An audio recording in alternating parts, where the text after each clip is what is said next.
Capítulo 6. Aún en el banquillo de los acusados es siempre interesante oír hablar de uno mismo. Durante los alegatos del procurador y del abogado puedo decir que se habló mucho de mí, y quizás más de mí que de mi crimen.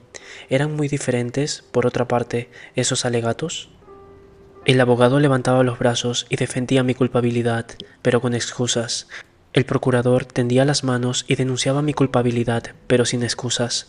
Una cosa, empero, me molestaba vagamente.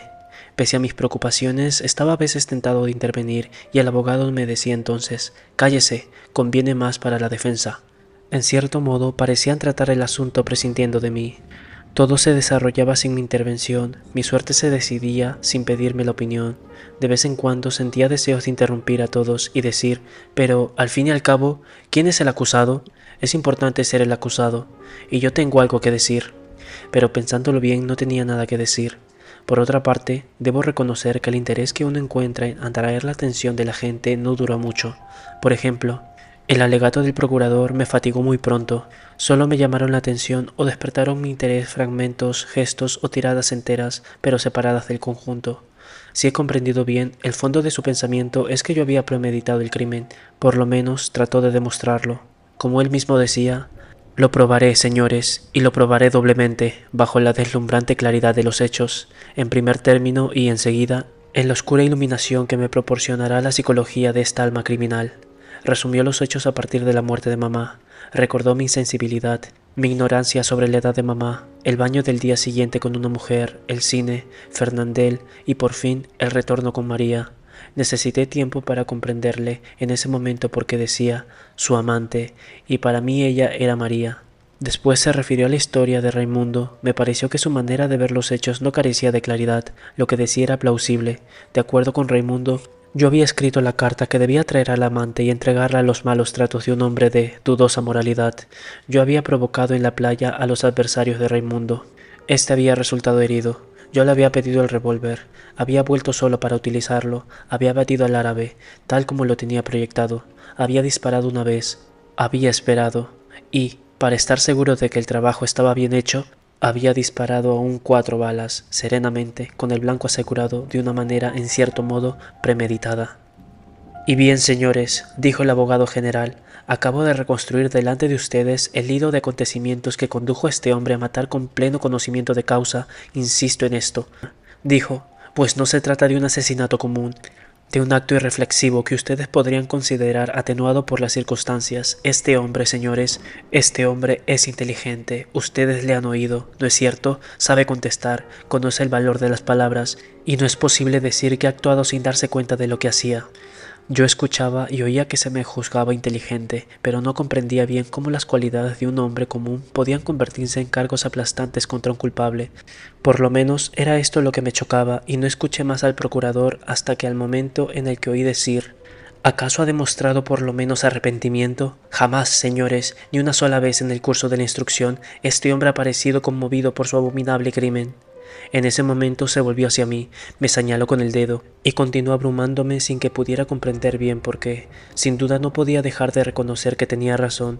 No lamentaba mucho mi acto, pero tanto encarnecimiento me asombraba. Hubiese querido tratar de explicarle cordialmente, casi con cariño, que nunca hubiera podido sentir verdadero pesar por cosa alguna. Estaba absorbido siempre por lo que iba a suceder, por hoy o por mañana, pero, naturalmente, en el estado en que se me había puesto, no podía hablar a nadie en este tono. No tenía derecho de demostrarme afectuoso, ni de tener buena voluntad, y traté de escuchar otra vez porque el procurador se puso a hablar de mi alma.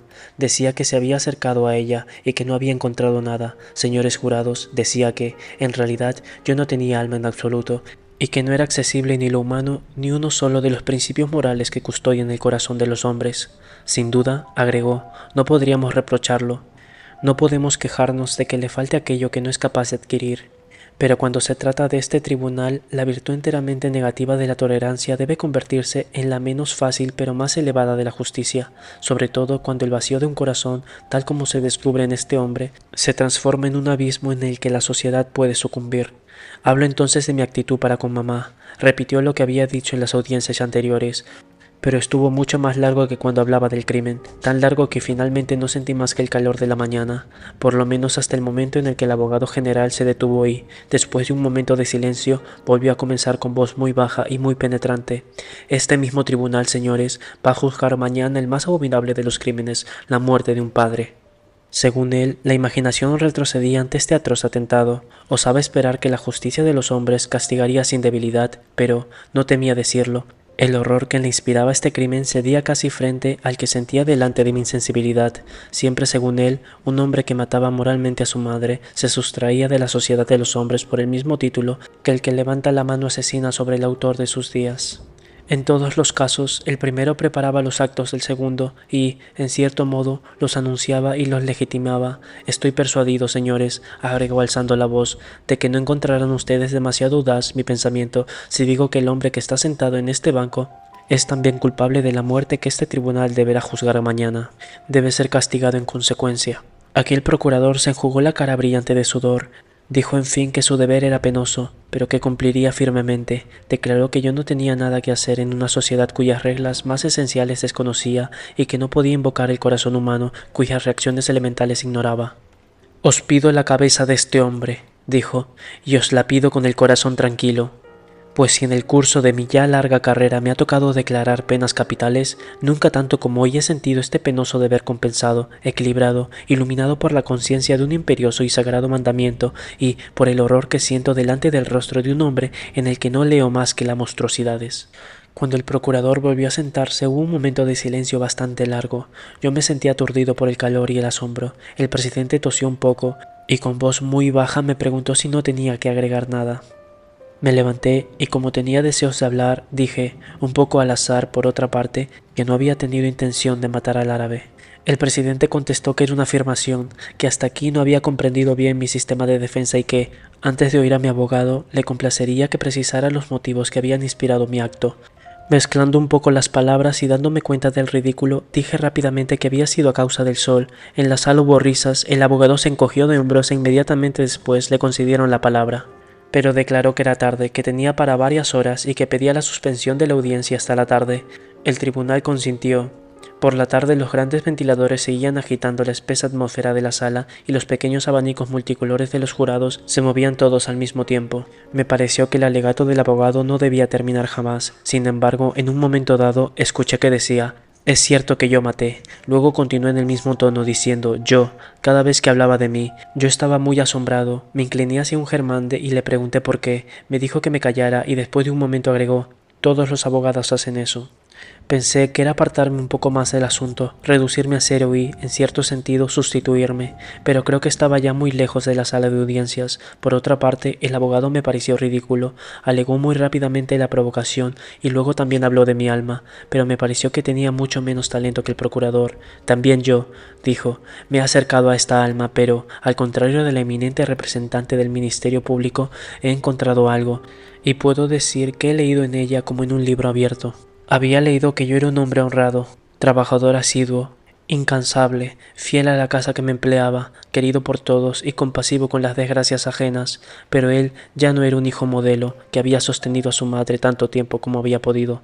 Finalmente había esperado que una casa de retiro daría a la anciana las comodidades que mis medios no me permitían procurarle.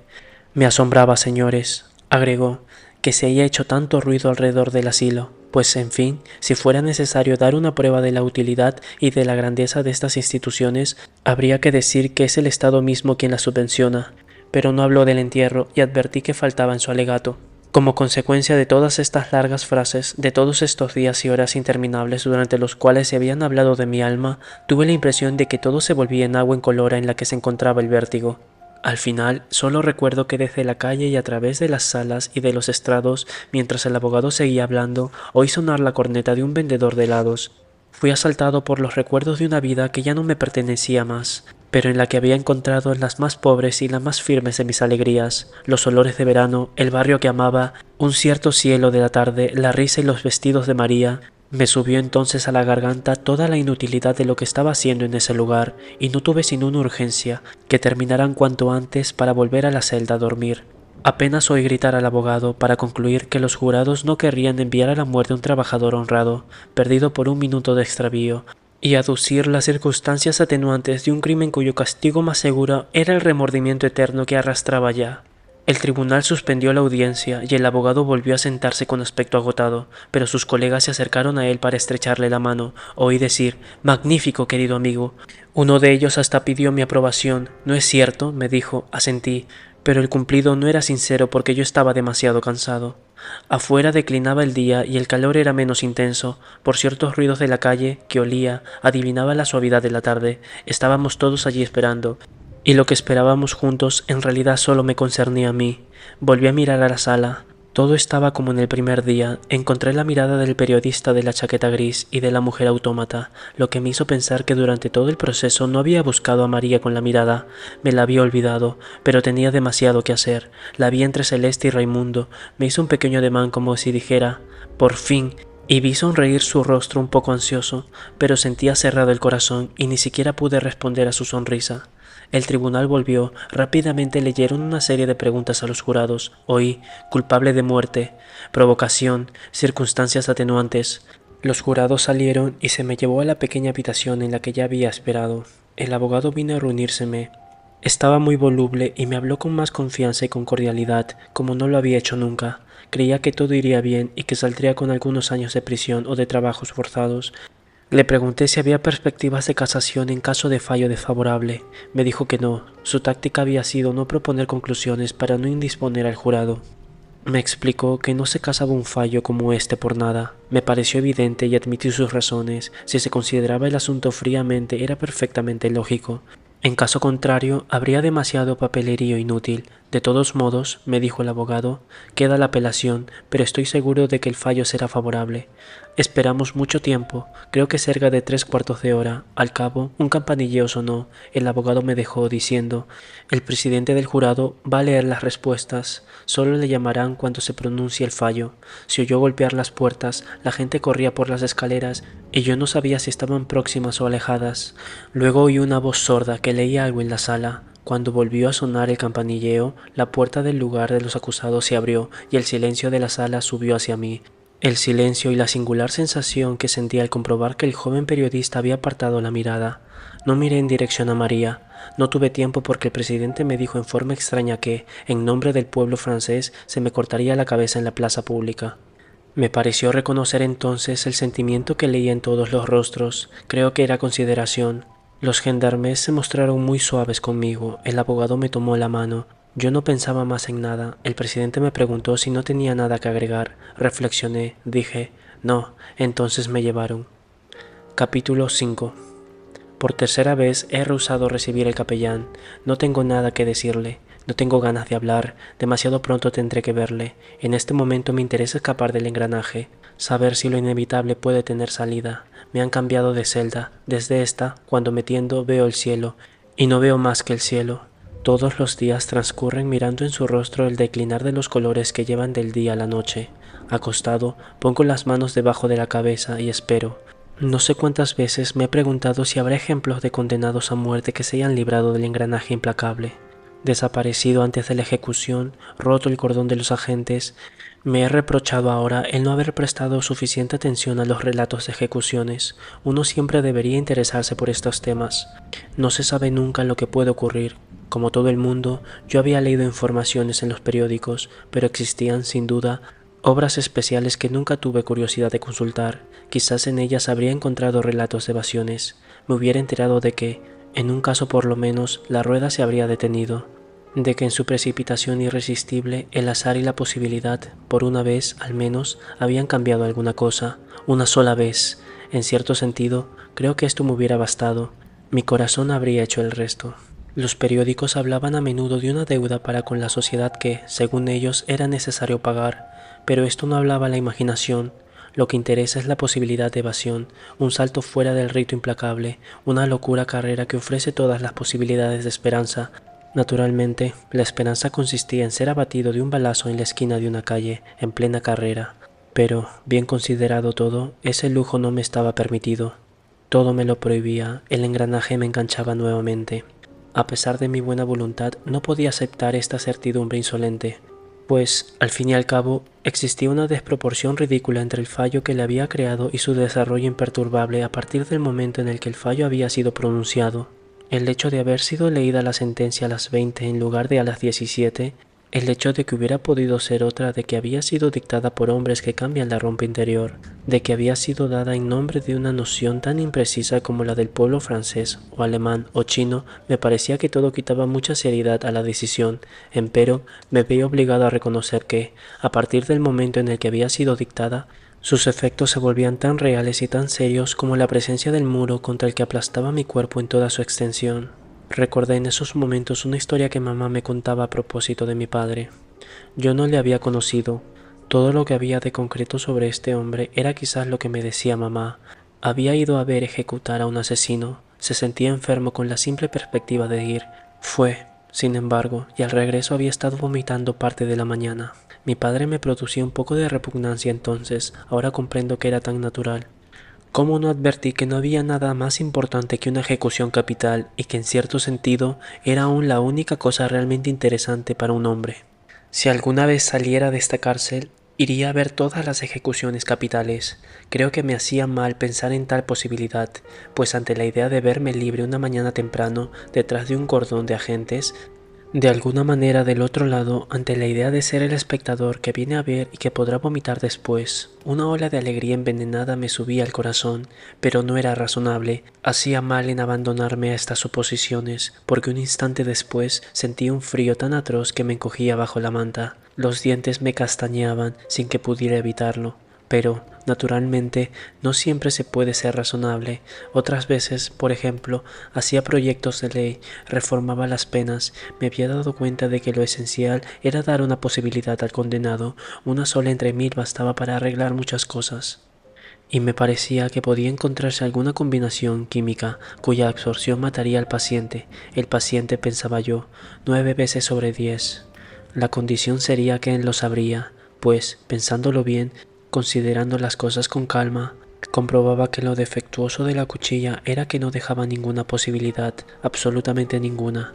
En suma, la muerte del paciente había sido resuelta de una vez por todas. Era un asunto archivado, una combinación definitiva, un archivo decidido sobre el cual no se podía volver a discutir. Si por alguna eventualidad inesperada el golpe fallaba, se volvía a empezar. En consecuencia, lo fastidioso era que el condenado tenía que desear el buen funcionamiento de la máquina. He dicho que es el lado defectuoso. Es verdad, en un sentido, pero en otro sentido me había obligado a reconocer que allí estaba todo el secreto de una buena organización. En suma, el condenado estaba obligado a colaborar moralmente. Por el propio interés, todo debía marchar sin tropiezos. Me veía obligado a comprobar también que hasta aquí había tenido sobre estos temas ideas que no eran acertadas. Durante mucho tiempo, no sé por qué, creí que para ir a la guillotina era necesario subir a un cadalso, trepar por escalones. Creo que fue por la revolución de 1789, quiero decir, por todo lo que me habían enseñado o hecho ver sobre estos temas, pero una mañana recordé que había visto una fotografía publicada por los periódicos con motivo de una ejecución de resonancia. En realidad, la máquina estaba colocada en el suelo mismo, en la forma más simple del mundo. Era mucho más angosta de lo que yo creía. Era bastante curioso que no lo hubiese advertido antes. La máquina me había llamado la atención en el cliché por su aspecto de obra de precisión, concluida y reluciente. Uno se forma siempre ideas exageradas de lo que no conoce.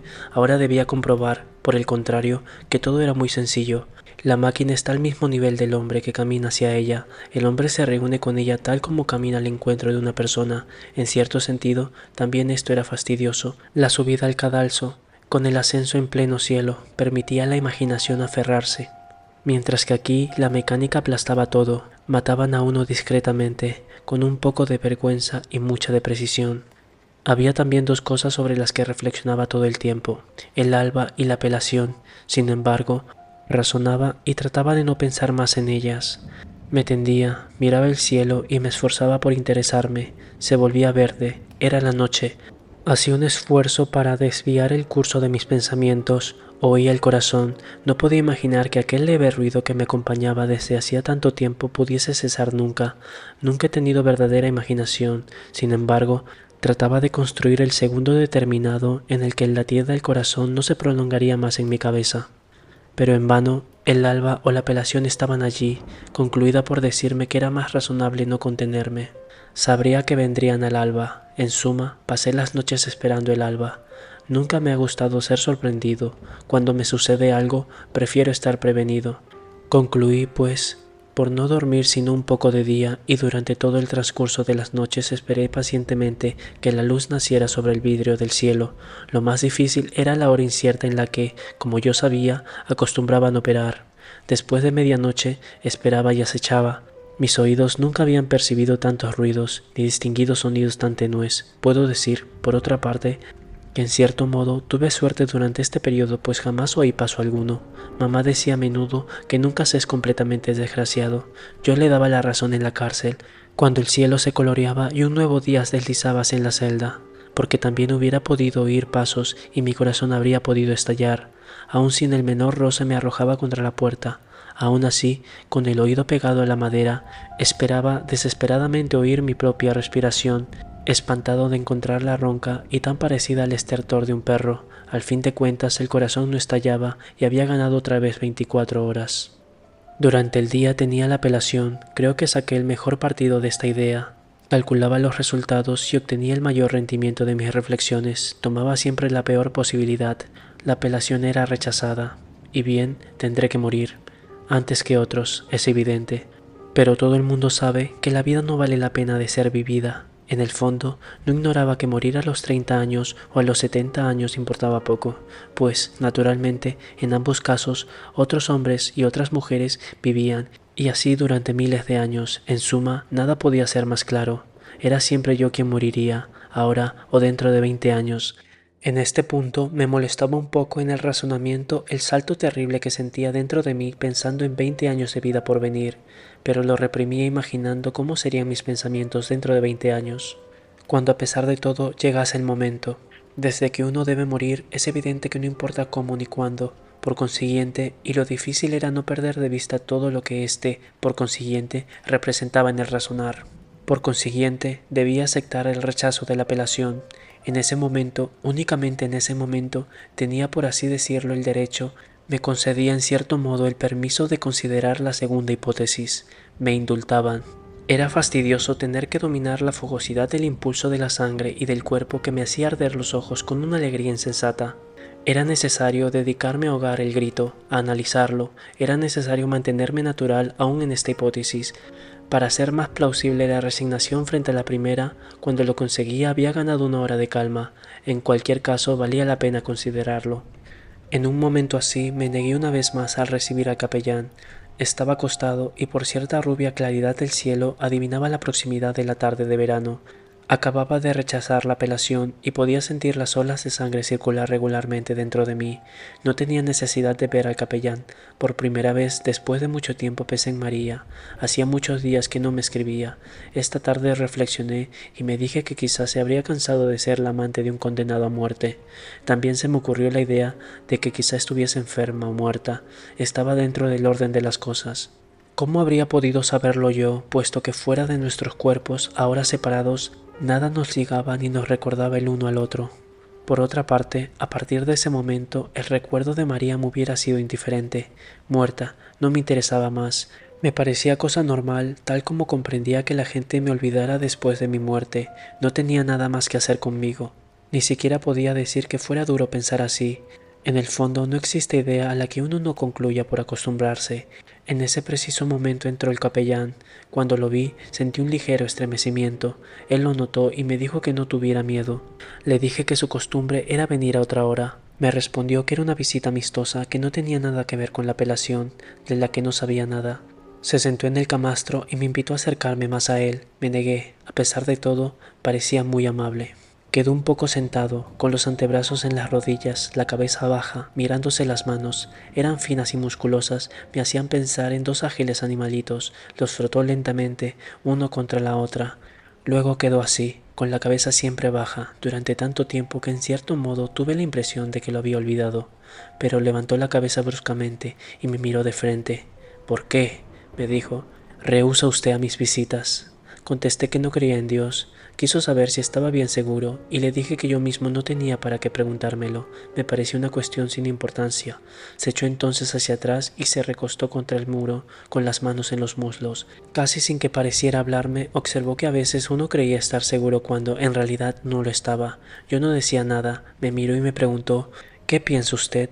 Contesté que quizás fuera así. Quizás no estaba seguro de lo que me interesaba realmente, pero en todo caso estaba completamente seguro de lo que no me interesaba, y justamente lo que él me decía no me interesaba.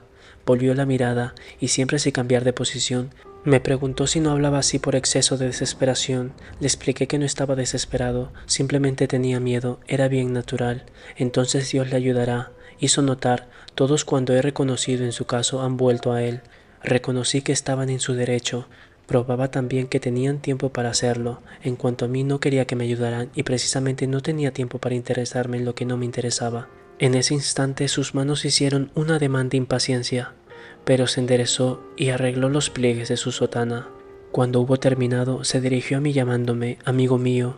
Si me hablaba así no era porque estuviese condenado a muerte. Según su opinión, estábamos todos condenados a muerte, pero le interrumpí diciéndole que no era la misma cosa y que por otra parte en ningún caso podría ser consuelo. Es cierto, asintió, pero usted morirá más tarde si no muere pronto. El mismo problema se le planteará entonces. ¿Cómo afrontará usted la terrible prueba? Repuse que la afrontaría exactamente como la afrontaba en este momento. Ante estas palabras se levantó y me miró directamente a los ojos. Es un juego que conozco bien. Me divertí a menudo haciéndolo con Manuel o Celeste y, generalmente, eran ellos quienes apartaban la mirada. También el capellán conocía bien el juego. Lo comprendí enseguida. Su mirada no vaciló y su voz tampoco vaciló cuando me dijo: ¿no tiene usted, pues, esperanza alguna y vive pensando que va a morir por entero? Sí, le respondí. Bajó entonces la cabeza y volvió a sentarse. Me dijo que me compadecía. Juzgaba imposible que un hombre pudiese soportar esto. Yo sentí solamente que él comenzaba a aburrirme. Me aparté a mi vez y fui hacia la claraboya. Me apoyé con el hombro contra la pared. Sin seguirlo bien, oí que comenzaba a interrogarme otra vez. Hablaba con voz inquieta y apremiante. Comprendí que estaba emocionado y le escuché con más atención. Me decía que tenía la certeza de que la apelación sería resuelta favorablemente, pero que yo ya cargaba con el peso de un pecado del que debía librarme. Según él, la justicia de los hombres no significa nada y la justicia de Dios, todo. Hice notar que era la primera vez que me había condenado. Me contestó que, mientras tanto, esa justicia no había lavado mi pecado. Le dije que no sabía que era un pecado. Se me había hecho saber solamente que era culpable. Era culpable, pagaba. No se me podía pedir más. En ese momento se levantó de nuevo y pensé que en una celda tan estrecha no podía moverse aunque quisiera. Solo podía sentarse o levantarse. Yo tenía los ojos clavados en el suelo. Di un paso hacia mí y se detuvo, como si no osara avanzar. Miraba al cielo a través de los barrotes. «Se empeña usted, hijo mío», me dijo. Podrían pedirle más, se lo pedirían quizá. ¿Y qué, pues? Podrían pedirle que viera. ¿Que viera qué? El sacerdote miró alrededor y respondió con voz que me pareció súbitamente muy vencida. Sé que todas estas piedras sudan dolor. Nunca las he mirado sin angustia, pero desde lo hondo del corazón sé que los más desdichados de ustedes han visto surgir de su oscuridad un rostro divino.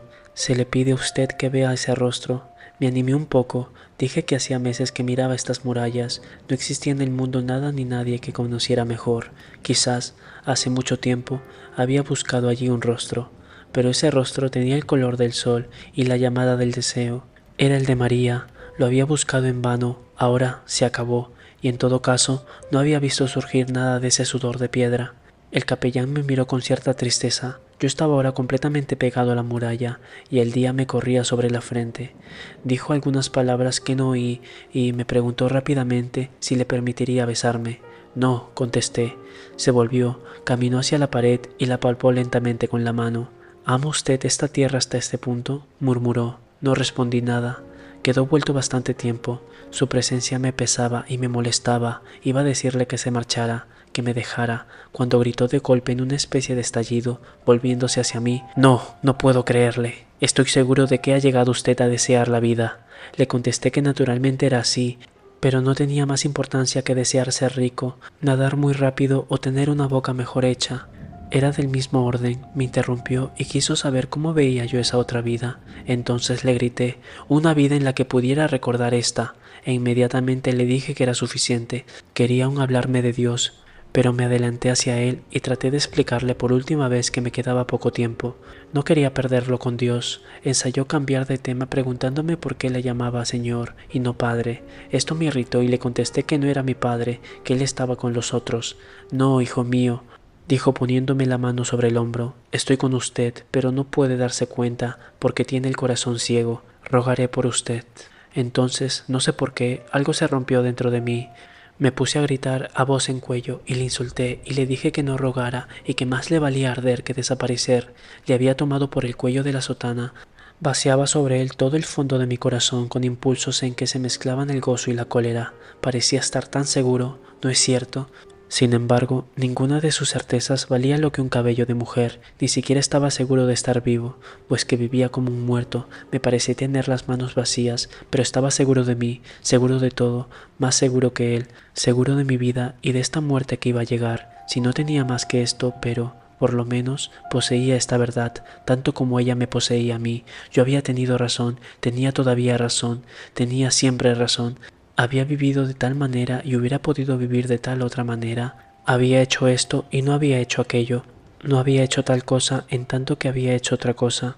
Y después, era como si durante toda la vida hubiese esperado este minuto y esta brevísima alba en la que quedaría justificado. Nada, nada tenía importancia y yo sabía bien por qué. También él sabía por qué. Desde lo hondo de mi porvenir, durante toda esta vida absurda que había llevado, subía hacia mí un soplo oscuro a través de los años que aún no había llegado, y este soplo igualaba a su paso todo lo que me proponía entonces, en los años no más reales que los que estaba viviendo. ¿Qué me importaba la muerte de los otros, el amor de una madre? ¿Qué me importaban su Dios, las vidas que uno elige, los destinos que uno escoge? Desde que un único destino debía de escogerme a mí y conmigo a millares de privilegiados que, como él, se decían hermanos míos. Comprendía, pues, todo el mundo era privilegiado, no había más que privilegiados, también a los otros les condenarían un día, también a él le condenarían. ¿Qué importaba si acusado de una muerte le ejecutaban por no haber llorado en el entierro de su madre? El perro de Salamano valía tanto como su mujer. La mujercita autónoma era tan culpable como la parisiense que se había casado con masón, o como María, que había deseado casarse conmigo. ¿Qué importaba que Raimundo fuese compañero mío tanto como Celeste, que valía más que él? ¿Qué importaba que María diese hoy su boca a un nuevo Mersault? Comprendía, pues, este condenado que desde lo hondo de su porvenir me ahogaba gritando todo esto. Pero ya me quitaban al capellán de entre las manos y los guardianes me amenazaban. Sin embargo, él los calmó y me miró en silencio. Tenía los ojos llenos de lágrimas. Se volvió y desapareció. En cuanto salió, recuperé la calma, me sentí agotado y me arrojé sobre el camastro. Creo que dormí porque me desperté con las estrellas sobre la cara. Los ruidos del campo subían hasta mí.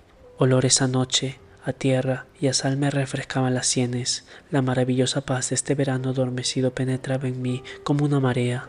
En ese momento y en el límite de la noche aullaron las sirenas. Anunciaban partidas hacia un mundo que ahora me era para siempre indiferente. Por primera vez desde hacía mucho tiempo pensé en mamá. Me pareció que comprendía por qué, al final de su vida, había tenido un novio, porque había jugado a comenzar otra vez, allá también, en torno de ese asilo en el que las vidas se extinguían. La noche era como una tregua melancólica, tan cerca de la muerte.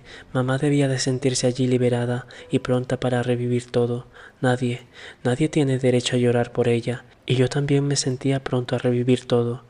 Como si esta tremenda cólera me hubiese purgado del mal, vaciado de esperanza, delante de esta noche cargada de presagios y de estrellas, me abría por primera vez a la tierna indiferencia del mundo. Al encontrarlo tan semejante a mí, tan fraternal, en fin, comprendía que había sido feliz y que lo era todavía. Para que todo sea consumado, para que me sienta menos solo, me quedaba esperar que el día de mi ejecución haya muchos espectadores y que me reciban con gritos de odio. Fin de El extranjero.